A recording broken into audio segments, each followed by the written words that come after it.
What worked in the midfield last game? I don't think it was just midfield. I think, back to front, from Steph all the way to Raul. Some good moments, some hard moments that we just had to battle it out, and play for second balls. Also the way St. Louis played, there's a lot of duels and a lot of headers that you have to win, and we did all the dirty work, and then we put the quality in place when we created some chances. So I think overall a good team performance. How much difference does it make when Christian is behind you? Let me ask you again. What does that enable you to do when Christian is tucked up in the middle and you're up a little bit? Well, there's a lot of rotation on that side. Obed, Christian, and Alex are comfortable playing different positions. So I'd say there's a natural, rotation between the three of them. So there isn't a set way that we're trying to play, that he plays this position, he plays there. You saw the interchange between Obed and Christian in that game, and it can throw teams off, in terms of how they're going to defend that, and yeah, we'll try and build on that. Does that interchange help you personally? I don't think so, because I'm on the kind of left side, left pocket.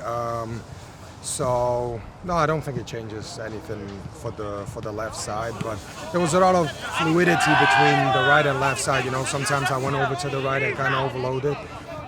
So yeah, it was just we had a good understanding on when it's okay to kind of run over to the other side of the field and when it's better to stay in your position. It seemed like a lot of the good moments came when you guys were quicker to make that through ball, or you guys were a little bit more direct.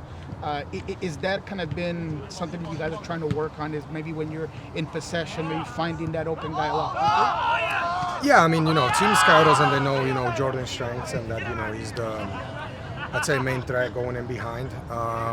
So we have to have a right balance between, trying and play that ball and also knowing when to keep the ball. But I would say that St. Louis was a better game for sure in terms of transition, that we didn't try and keep the ball. We were almost trying to go for that killer pass a little bit sooner, and it paid off in St. Louis. After Jordan's goal, where you had that through ball, it looked like he kind of turned through and looked at you. I don't know if he was pointing at you or somebody else. Was he kind of saying anything out of excitement? I mean, it's something that we have worked on, and it's something that came off, in training many times, and maybe we would like for that to happen more in games, and it just hasn't happened, So I think not just Jordan, but everybody was kind of happy that finally what we work on and what we do well in training comes out in a game as well. You said you did the dirty work. Can you elaborate a little bit more on that? Yeah, well, especially St. Louis playing, having a big man up top, playing a lot of long balls, playing direct. We had to get bodies behind the ball, and we had to fight for the second ball, and there were so many tackles. Even the second goal, I believe, came from JP, winning a kind of second ball and on the ground and being able to flick the ball to Christian. So by hard work or dirty work, that's what I mean. It wasn't always pretty, and last 30 minutes wasn't pretty for sure. So yeah, it's every opponent's different, and some opponents force you to do that a little bit more in the games, and I felt like St. Louis was one of those that made us work a little bit extra to win. You guys obviously moved into a playoff spot with this win. Not imagine where you want to be in the playoff table, but in it nonetheless. RSL big test though. What is the sort of attitude going into facing the top team in the West right now? For me, it's usually in the years prior you've always, every team has been stronger at home than on road. I think that's just a fact in this league, and I feel like we have been the opposite. I think like we have more points from road games than home games, and I think it's time to kind of change that and start winning games here at home, because ultimately if you want to be in playoffs you have to win the home games. You can't rely on going to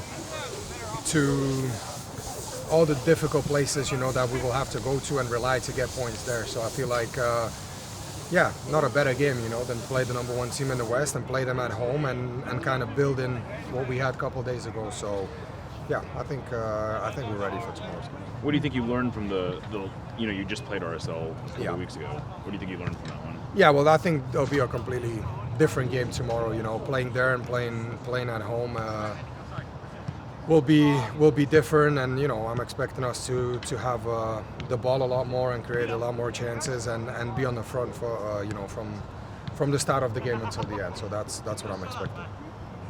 When it comes to this year, you haven't been able to get on the stat sheet as much as you did last year.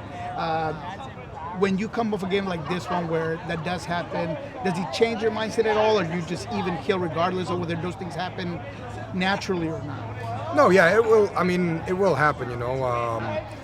I have more assists than I had in the last 2 seasons combined already. So the goals are missing. That's what it is missing, and we've been missing that. I feel like as a team, we haven't scored a lot of goals.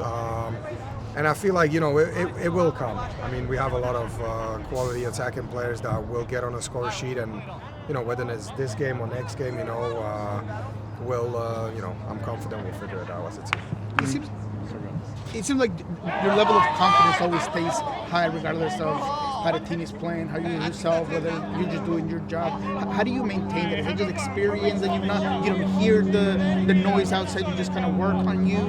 Is that something that maybe you work on mentally? No, I mean, I'd imagine, all you guys, you watch all the different sports and you watch all the playoff games and all different sports.